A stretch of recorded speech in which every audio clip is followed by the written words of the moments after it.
Mesdames, Messieurs, bonsoir. Tout le plaisir est à moi de vous savoir nombreux devant vos petits écrans pour suivre ce nouveau numéro du magazine Performance. La capitale gabonaise abrite du 28 au 29 avril 2017 la 7e réunion extraordinaire du Conseil des ministres de la Communauté économique des États d'Afrique centrale sur la réforme institutionnelle de la CEAC. Au cours de cette demi-heure d'échange, nous parlerons également de la zone de libre-échange de la CEAC et des questions budgétaires et financières.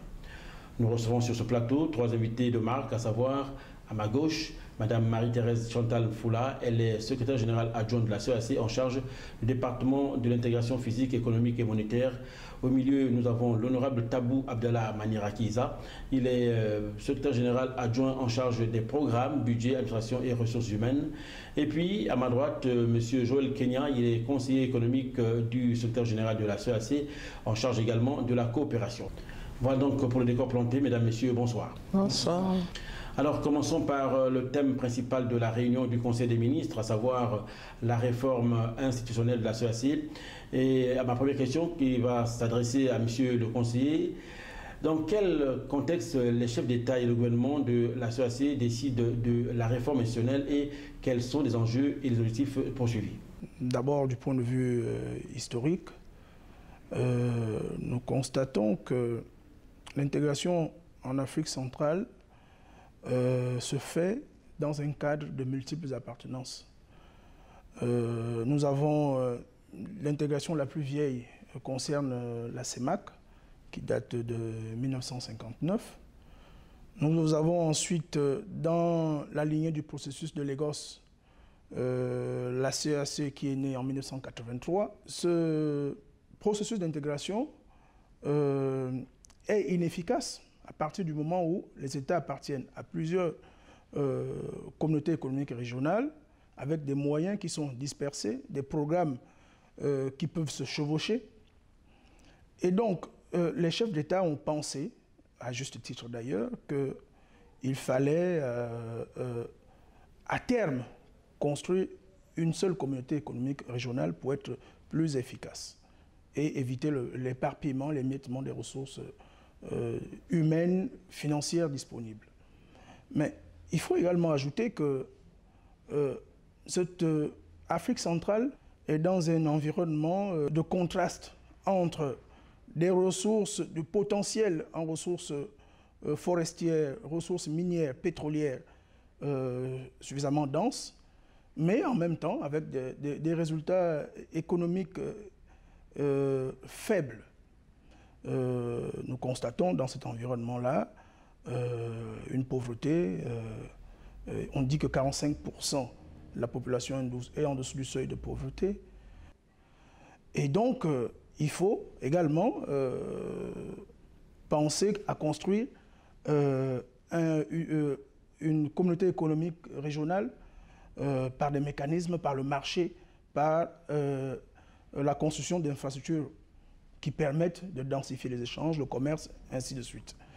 Mais il y a un autre pan qui concerne notre Union africaine, qui est la communauté faîtière. Il y a une réforme à ce niveau visant à confier à nos communautés économiques régionales plus de dossiers d'intégration dans la sous-région. L'une de ces réformes, ça concerne les mécanismes de paix et de sécurité. Donc nous devons, nous, dans notre communauté, nous arrimer à ce processus qui se fait au niveau continental. Quelles sont donc les différentes étapes de la réforme et quelle en est sa feuille de route? La réforme va commencer tout naturellement par les travaux préparatoires. C'est l'étape interne à la CEAC. Ça a déjà été fait. Ensuite, dans le cadre de ce qui va se faire en Conseil des ministres, il va falloir valider les termes de référence qui ont été élaborés, la feuille de route, le budget qui est prévu dans ce cadre et le comité de pilotage. C'est à l'issue de ce processus qu'un cabinet sera retenu. C'est celui-ci qui va émettre des recommandations qui vont servir à la présidence en exercice, qui est chargée par la conférence des chefs d'État, qui a souhaité que la CEMAC et la CEGPL rejoignent la CAC. Et c'est dans ce cadre-là que le cabinet d'audit va pouvoir, dans un premier temps, faire un diagnostic de la situation de l'intégration en Afrique centrale. Ensuite, nous avons un deuxième pan. Ça concerne le phasage qu'il va pouvoir faire sur quel type d'intégration nous aurons en Afrique centrale. Dernier point, après avoir défini ce qui peut paraître le mécanisme d'intégration optimal, il va pouvoir recommander les textes de réforme dont notre CAC a besoin. Madame Foula, vous avez un mot à ajouter? Juste préciser que la réforme également a été décidée parce que beaucoup de nouveaux défis, de nouvelles priorités d'intégration étaient apparus après que les textes aient été adoptés, de telle sorte qu'il s'avère nécessaire que cette institution sous-régionale non seulement consolide son arrimage au processus enclenché au niveau de l'Union africaine, qui est une commission. Qu'est-ce que le cabinet d'études va nous proposer pour que cette CEAC, qui est à l'heure actuelle un secrétariat général, devienne une commission? C'est autant de questions, mais tout sera laissé à la haute sanction des ministres qui seront là, qui vont examiner après les experts, et la transmission sera faite au niveau de la conférence des chefs d'État, en sachant qu'il y a un chef d'État. Ce n'est un secret pour personne, c'est le président, son Excellence Ali Bongo Ondimba, président de la République gabonaise et président en exercice de la CEAC, qui a en charge la conduite de cette réforme, assisté par les ministres en charge de l'intégration et de ce cabinet d'études qui va procéder donc à les différentes propositions, les options qui vont être présentées aux instances de décision qui pourront décider de quel type d'institution, de CER il nous faut, mais il nous faut une CER forte, dynamique et puis qui puisse donc assurer les missions qui sont les siennes. Alors, nous avons prévu, dans le cadre de la feuille de route, un endossement qui va commencer à partir de 2018, donc l'année prochaine, au 1er janvier. Et à cette date-là, entre le 1er janvier 2018 et 2020, il est prévu que ce processus d'endossement se fasse. Ça va être probablement, dans un certain nombre d'États, des ratifications de textes. Nous n'anticipons pas sur ce qui va se passer, donc, mais nous savons que c'est entre 2018 et 2020 que nous aurons complètement mis en œuvre, terminé le processus. Voilà, vous avez donc évoqué les problèmes de circulation des personnes, des biens et services et du commerce intra-régional, ce qui nous permet de transiter à notre deuxième thème de l'entretien, celui de la zone de libre-échange de la CEAC. Alors, Madame Foula, quelle est la genèse de la zone de libre-échange, le bien fondé pour notre région d'Afrique centrale de mettre en place cette zone? Oui, les chefs d'État de la sous-région Afrique centrale ont fait exactement ce constat que le taux des échanges intracommunautaires étaient très bas et ils ont donc décidé de trouver des mesures pour intensifier ces échanges commerciaux entre les États de la sous-région Afrique centrale. Et de ce fait, ils ont décidé en 2004, au cours d'une conférence des chefs d'État, de lancer la zone de libre-échange. De 2004 à 2012, le processus n'a pas prospéré et ils ont encore réitéré qu'il fallait que cette zone de libre-échange soit lancée effectivement afin de booster le commerce, les échanges commerciaux entre les pays membres. C'est donc le 13 mai 2016 à Kinshasa que les ministres en charge du commerce et ceux en charge des finances se sont réunis. Ils ont adopté les outils et instruments de commerce qui avaient déjà préalablement été examinés par le comité douane et commerce de la sous-région. Ils ont adopté ces instruments, ils ont adopté une feuille de route, ils ont donc confié le mandat au secrétariat général de la CEAC d'assurer le suivi et la mise en œuvre par les États membres la zone de libre-échange a donc été lancée. Il s'agit maintenant de l'opérationnaliser. Alors Madame Foula, vous avez sillonné toute l'Afrique centrale à prêcher la bonne nouvelle, comme on dit, celle de la nécessité de mettre en place la zone de libre-échange. Parlez-nous un peu de cette mission circulaire que vous avez effectuée, de l'état d'avancement du processus et aussi des obstacles rencontrés. Au cours de ce mandat confié au secrétaire général de la CEAC, il y a eu des missions. Une mission circulaire que j'ai eu l'honneur de conduire dans les 11 États membres de la CEAC. Il s'agissait de quoi? Il s'agissait de mener un plaidoyer auprès des États membres afin que ceux-ci puissent insérer dans leur ordre juridique interne les textes communautaires, notamment le tarif préférentiel de la zone de libre-échange. Et ce tarif préférentiel, on peut dire qu'au jour d'aujourd'hui, il y a un seul pays qui l'avait inséré lorsque nous avons effectué la mission dès le mois de septembre 2016 jusqu'au mois de février 2017. Il y a également cet aspect relatif à la création des comités nationaux d'agrément qui doivent encadrer les opérateurs économiques et pour que ceux-ci puissent faire agréer leurs produits industriels au tarif préférentiel et voir ces produits circuler librement dans tous ces 11 États membres constituant un vaste marché de plus de 170 millions de consommateurs.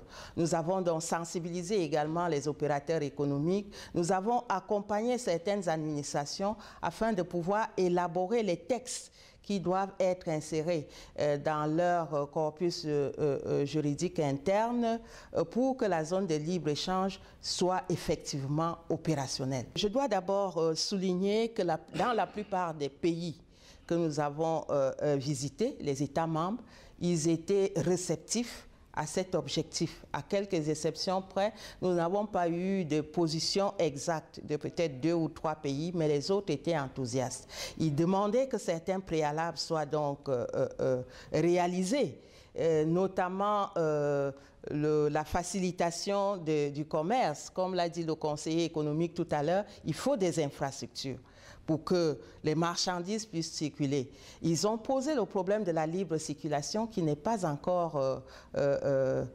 effective. Libre circulation des personnes, libre circulation des biens, avec ces barrières tarifaires et non tarifaires.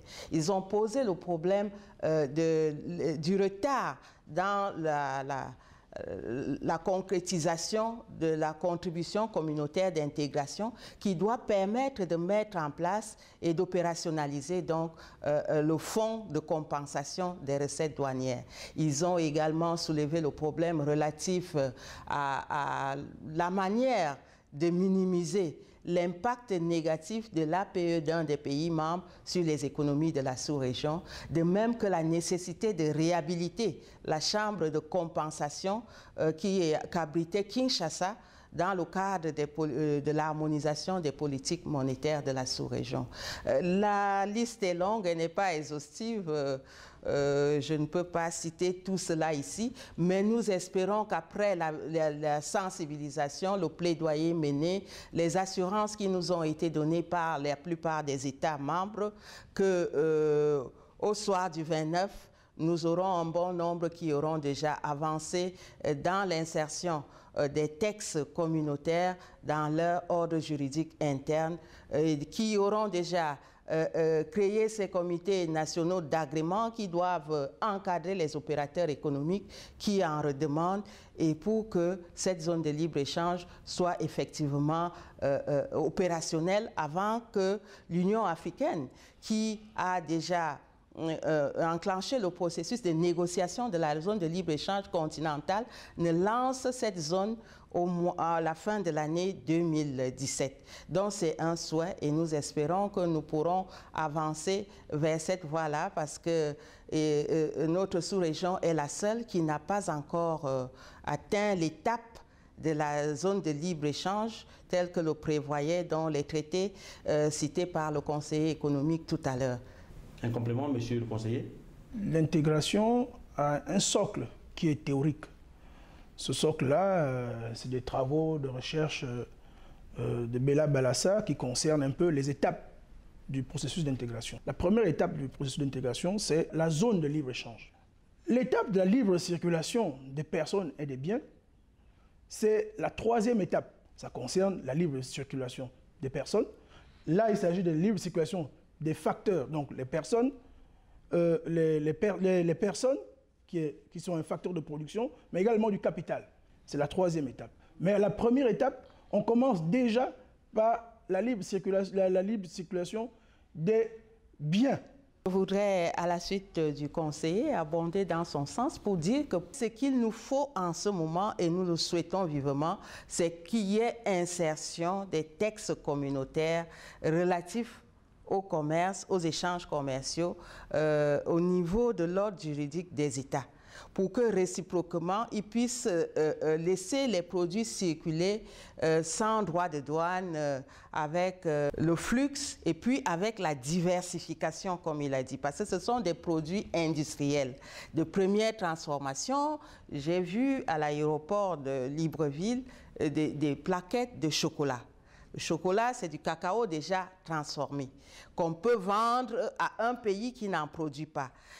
Au Burundi, quand j'y étais, il y avait du café transformé, première transformation, pour qu'on puisse vendre dans un autre pays qui n'en dispose pas. De même que plusieurs autres pays, comme je peux dire, en ce moment, au niveau de l'Union africaine, qui est l'institution fêtière, on s'achemine vers la nécessité de transformation structurelle, de diversification de nos économies.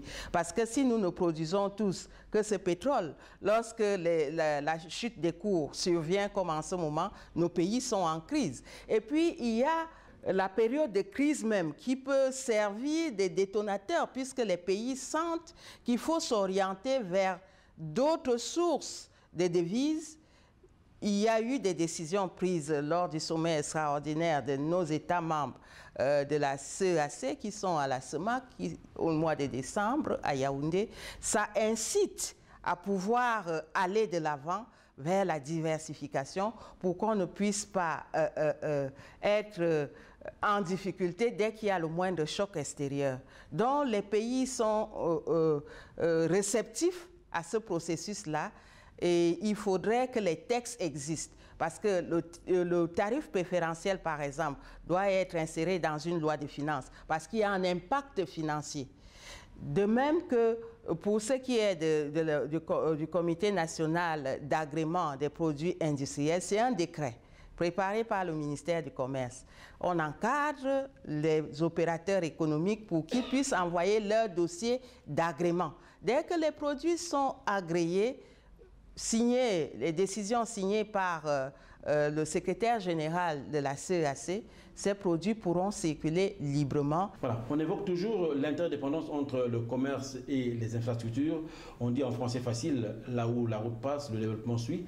Quels sont les projets intégrateurs qui sont liés les uns aux autres? En ce moment, la CEAC s'attelle dans le domaine des infrastructures, avec l'appui des partenaires, pour que tous les projets contenus dans le plan directeur consensuel l'Afrique centrale puissent être réalisés. Nous avons le pont route-rail entre les deux capitales les plus rapprochées, Kinshasa, Congo, où la CEAC a joué le rôle de coordonnateur de tous les projets et même les études. Ce projet a mis beaucoup de temps, mais nous voyons déjà le bout du tunnel. D'ici l'année prochaine, peut-être que la première pierre sera posée. Il en est de même pour des projets comme Ndende Dolezi, Gabon, Congo, où le processus est enclenché. Même Cameroun-Congo, Samelima Wesso, la facilitation, ou même RCA, Kinshasa, le pont sur le fleuve Ubangi, entre Bangui, Zongo en RDC jusqu'au Bujumbura, en allant jusqu'à Kampala, pour créer maintenant des voies de passage même vers l'Afrique de l'Est et l'Afrique australe. C'est un processus qui va prendre du temps. Il faut commencer déjà par les produits qui vont circuler, parce que si les opérateurs économiques de la sous-région Afrique centrale ne prennent pas les choses en main, Dès que la zone de libre-échange continentale sera lancée, on aura les produits qui viendront d'Afrique australe, d'Afrique du Nord, de l'Est et tout, et nous serons là sans pouvoir travailler. Il faut donc transformer, il faut cette industrialisation nécessaire. Les ministres en charge du commerce et des finances à Kinshasa le 13 mai 2016 ont pris l'engagement que cette zone de libre-échange soit opérationnelle en 2017. Ils ont parlé de janvier. Ils reviennent le 28 à Libreville et nous dirons ce qui a été fait dans leurs différents pays pour que cette zone de libre-échange soit opérationnelle, comme je l'ai dit, avant la fin de l'année 2017, puisque l'Union africaine lance, eux ils lancent, nous on a lancé à Kinshasa l'année dernière, mais l'Union africaine lance la sienne en fin d'année 2017. Venons-en aux questions financières et là je voudrais m'adresser au secrétaire général adjoint en charge du budget, Honorable Tabou. Quelle est la santé financière actuelle de la CEAC? Tout se résume en un seul mot. Nous avons des arriérés de contribution de 34 milliards qui représentent environ 3,5 années de cotisation. Le taux de collecte des cotisations est très faible et c'est ça qui prive la CAC des moyens nécessaires pour investir notamment vers tous ces projets dont nous sommes en train de parler maintenant, les investissements, les infrastructures, etc. Alors, 34 milliards de francs CFA, c'est beaucoup. Et cela nous handicape à deux titres. Premièrement, tous les programmes d'investissement au sein de la CAC sont contingentés dans la mesure où nous ne pouvons pas mobiliser les fonds nécessaires pour les réaliser. Secondo, même les projets qui sont financés par nos partenaires au développement souvent exigent une certaine contrepartie de la part de la CAC. La contribution communautaire d'intégration, en abrégé CCI, a été instituée par les chefs d'État et de gouvernement pour renflouer les caisses de la CEAC afin de lui permettre de faire face à ses engagements. Quel état des lieux peut-on faire 10 ans après? La CCI n'est pas appliquée par tous les États parce que la plupart des États de la CEAC, comme le disait tout à l'heure Mme Foula, n'ont pas encore incorporé dans leur corpus juridique les mécanismes nécessaires pour la mobilisation de cette CCI qui, en notre sens, devrait être, comme vous le dites, le seul moyen idoine pour mobiliser les fonds sans trop saigner les finances publiques des États membres. Pour rappel, la CCI est une contribution communautaire d'intégration qui récolte 0,4% des recettes douanières des importations des pays membres dans les États non membres de la CEAC. Le goulot d'étranglement se trouve à deux niveaux. Premièrement, une volonté politique qui n'est pas bien affichée. Secondo, ne se doute pas des moyens techniques pour pouvoir mettre en œuvre cette CCI, notamment l'ouverture d'un compte dans les banques centrales pour pouvoir... Existe-t-il de nouveaux mécanismes en gestation pour résoudre les difficultés de trésorerie financière actuelles? Si oui, lesquels? Tant que la réforme n'est pas encore faite, nous sommes obligés de nous rabattre soit sur la CCI, soit sur une clé de répartition. Sinon, il n'y a pas d'autres sources de financement possibles prévues par les textes qui régissent notre communauté. Lentement mais sûrement, nous nous acheminons vers la fin de notre émission, mais avant de nous séparer, un tour de table à chaque invité en guise de conclusion. C'est avec beaucoup de satisfaction que nous avons appris la tenue de cette session extraordinaire du Conseil des ministres de la CEAC sous les hautes instructions de son Excellence Monsieur le Président en exercice de la CEAC. Nous attendons donc que la réforme puisse être lancée avec tout le processus, avec la feuille de route, qu'un cabinet soit retenu pour aller de l'avant et pouvoir parvenir à une CER qui sera forte, dynamique, arrimée à celle de l'institution fêtière qu'est l'Union africaine et les autres CER qui ont déjà de l'avance. Nous espérons également que les États membres pourront avancer dans le processus relatif à l'opérationnalisation de la zone de libre-échange, puisqu'il y a cette volonté politique qui a été exprimée. Et pour que les projets soient réalisés, il nous faut nécessairement les moyens, le nerf de la guerre, le budget. Même si nous avons des apports des partenaires, il faudrait quand même qu'au niveau de nos États membres, il y ait déjà des contributions qui permettent à l'institution de pouvoir réaliser ses missions. Il faut que nos pays s'approprient le processus d'intégration de l'Afrique. C'est un processus qui a été décidé par l'Afrique centrale et pour l'Afrique centrale.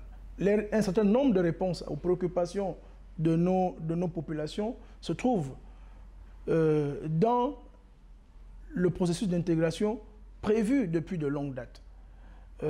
Il faut décloisonner nos espaces économiques, nos pays pris isolément, parce que nous n'aurons pas de réponse avec des populations parfois de 3 millions d'habitants, de 10 millions d'habitants. Nous n'aurons pas les réponses à nos préoccupations de développement, à notre transformation économique, sans que l'on ne tienne compte de ces futurs 200 millions d'habitants, 200 millions de consommateurs que nous avons dans notre espace CAC. Honorable Tabou Abdallah, quelles sont les attentes de la CAC à l'issue des travaux en guise de conclusion de votre part? Nous savons tous que la CAC est une région que la nature a très fortement privilégiée en matière de ressources de tout genre. Mais contrairement à toute attente, c'est une communauté qui n'avance pas, qui ne progresse pas, qui ne se développe pas conséquemment. Pour pallier à cette situation, une grande réforme s'impose, une réforme en profondeur, en vue de doter la communauté des moyens propres nécessaires à son intégration, parce que le développement de cette communauté ne passera nulle part ailleurs que dans cette intégration. Et aussi nous doter de cette communauté des moyens idoines de collecter les fonds nécessaires pour son développement, pour son fonctionnement. Voilà, c'est donc sur ces notes empreintes d'optimisme et d'espoir que nous mettons un terme à notre émission. Merci à tous et à toutes d'avoir suivi et à la prochaine occasion. Au revoir.